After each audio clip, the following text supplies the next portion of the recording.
kutoweka kwa viumbe hai, kuharibika kwa bahari na mito, mabadiliko ya hali ya hewa, uchafu wa mazingira, wanyama na mimea kutoka nje wanaovamia mazingira na magonjwa mpya.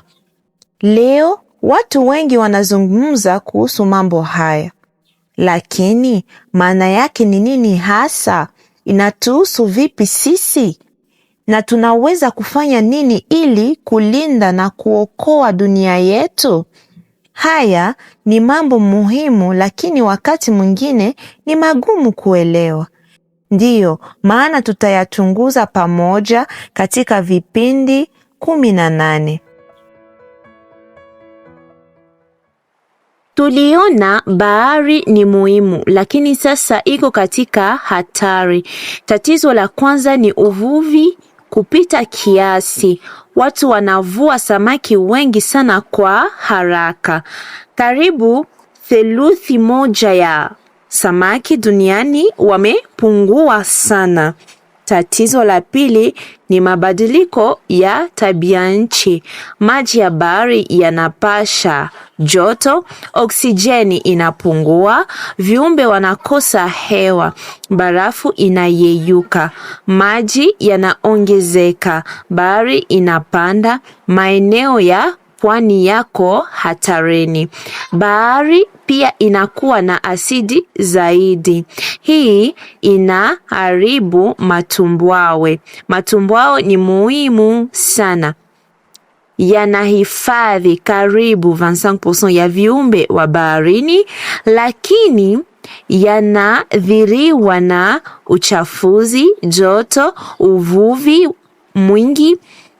Kuna aina nyingi za uchafuzi. Kuna aina nyingi ya uchafuzi. Uchafu wa kemikali, dawa za kilimo, mafuta na plastiki. Kila mwaka tani milioni za plastiki zinaingia baharini.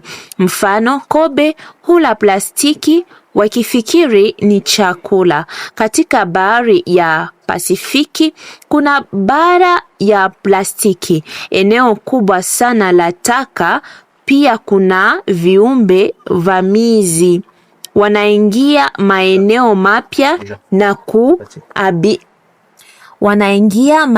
mapya na kuharibu mazingira. Na baadhi ya viumbe wanaopotea, papa mkubwa, ray manta, farasi wa baharini. Kwa kifupi, binadamu anaathiri sana bahari, lakini bado kuna suluhisho. Tumefika mwisho ya kipindi hiki. Asanteni kwa kutusikiliza kwa makini.